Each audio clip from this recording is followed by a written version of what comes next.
یونیورسٹیوں سے پڑھے، دین سے زیادہ واقفیت نہیں ہے، ان کو یہی شبہ ہوتا ہے کہ جی اب اللہ فرماتے ہیں کہ ہم نے مسلمانوں کی مدد کی، ہم مسلمانوں کے ساتھ ہیں، ہم مومنوں کے ساتھ ہیں، تو اب جو مومن ہر جگہ مر رہا ہے تو اللہ کی مدد کہاں ہے؟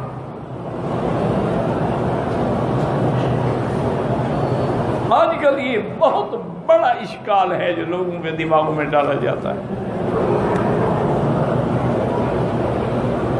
کہ بھئی وہ مدد، وہ اللہ کی نصرت وہ کیوں نہیں ہے کہ آج ہر جگہ مسلمان یعنی کشمیر میں نظر ڈالیں، فلسطین پہ نظر ڈالیں، عرب پہ نظر ڈالیں، شام پہ نظر ڈالیں، حلب پہ نظر ڈالیں، آپ برما میں نظر ڈالیں، روہنگیا میں نظر ڈالیں، ہند پہ نظر ڈالیں، جہاں نظر ڈالیں مسلمانوں کا خون بہہ رہا۔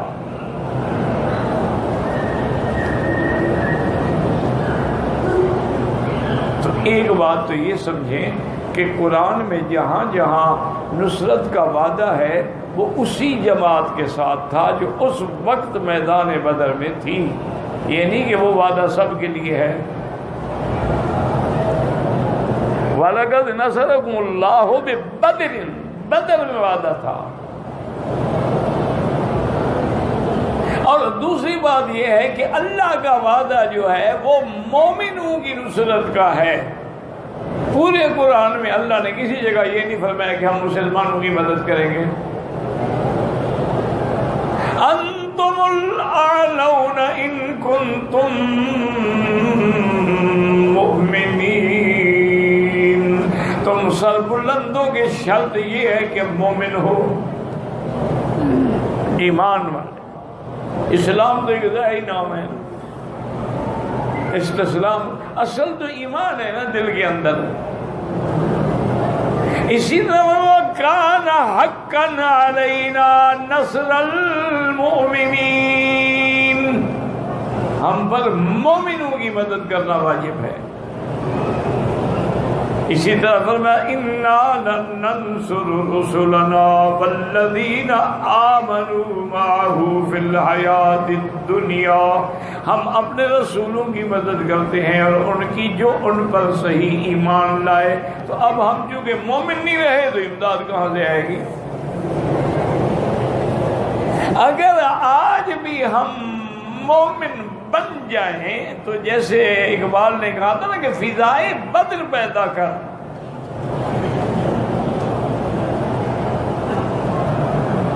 تم اسی طرح وہ میدان بدر کی فضا پیدا کرو، وہ روح بلالی پیدا کرو، تم اپنے اندر وہ جذبہ ایمان، حب مہاجرین و انصار پیدا کرو، تو آج بھی اللہ کی مدد آنے کے لیے تیار ہے۔ اور دیکھ لیں کہ بدر میں تو میرا مدنی پاک بھی موجود ہے نا، لیکن حضور کی وفات کے بعد حضرت صدیق کا دور آیا، حضرت عمر، حضرت عثمان، یعنی اسلام پھیلتا گیا کیونکہ وہ صحیح مومن تھے۔ اولئک هم المؤمنون حقا، اللہ نے فرمایا میرا مدنی تیرے صحابہ اندر باہر سے پکے مومن ہیں۔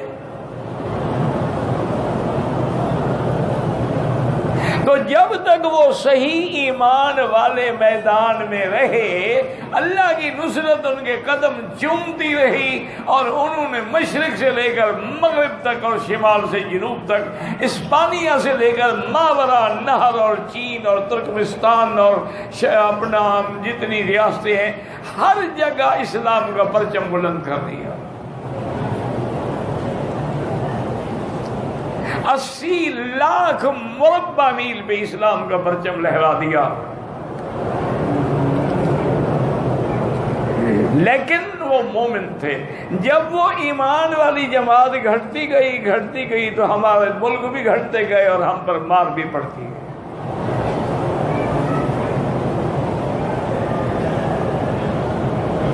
اور پھر درمیان میں جب بھی کوئی ایمان والا آیا، محمد بن قاسم آیا، وہ تو بہت بعد کا آدمی ہے نا، صحابی تو نہیں ہے نا، وہ بہت بعد کا آدمی، لیکن صحیح مومن تھا، ایمان والا تھا۔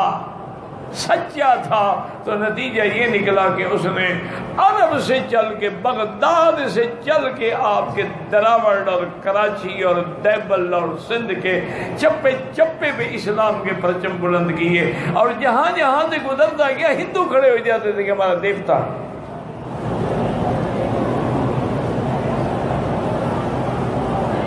جب محمود غزنوی بت شکن بنا، بت فروش نہیں بنا، تو اللہ کی مدد آ گئی ساتھ۔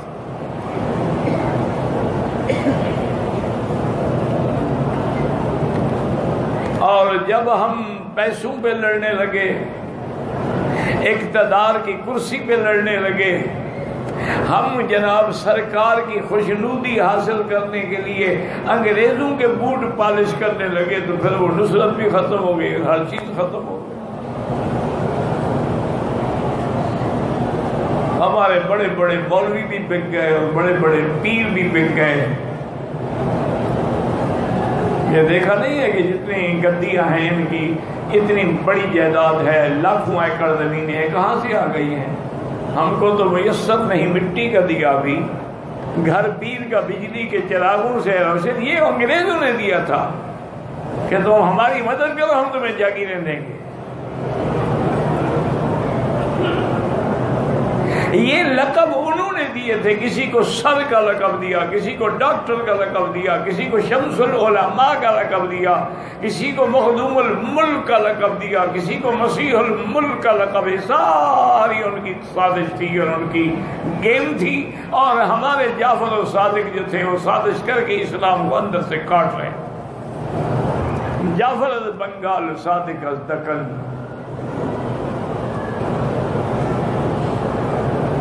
تو یہاں بھی اللہ نے فرمایا کہ ان اللہ مع المؤمنین، ہم مومنوں کے ساتھ ہیں۔ میرے مومن تو بنو نا،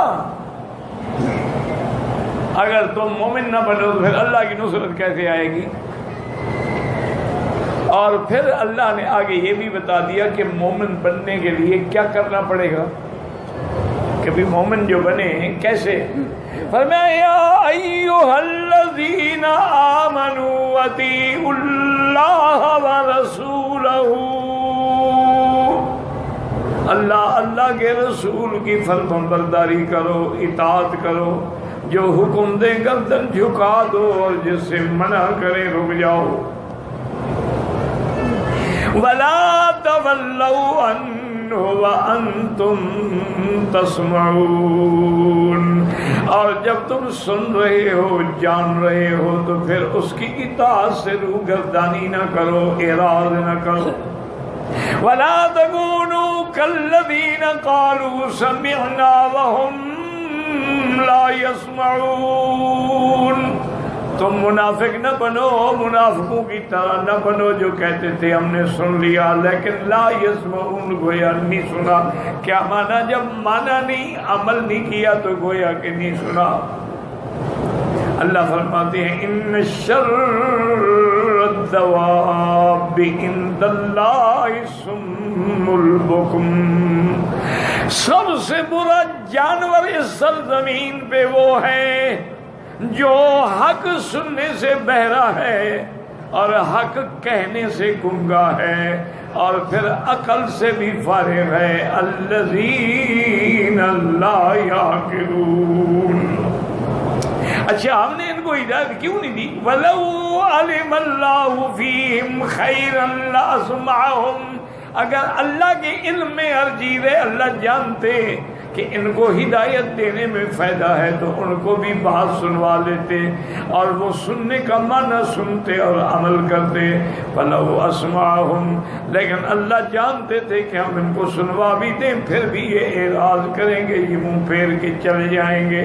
تو اس لیے ہمیشہ یاد رکھیں اللہ کی معیت، اللہ کی نصرت آج بھی موجود ہے، لیکن شرط یہ ہے کہ ہم مومن بن جائیں۔ لیکن اگر ہم کعبے کا طواف بھی کرتے رہیں یا رب البیت العتیق اور ربنا آتنا، اور ادھر یا غوث اعظم یا پیران پیر یا داتا بھی کہتے رہیں، تو اس سے بڑا منافق دنیا میں کوئی پیدا نہیں ہوا۔ ہمیشہ ایک بات یاد رکھنا، منافق بھی تو یہی کہتے تھے نا، جب مومنوں کے پاس آتے تو پکے مومن کافروں کو کہتے نہ بھاگو ہم تمہارے ساتھ ہیں۔ اس لیے اللہ کو وہ ایمان پسند ہے جو خالص ہو، اندر باہر سے پکا مومن ہو۔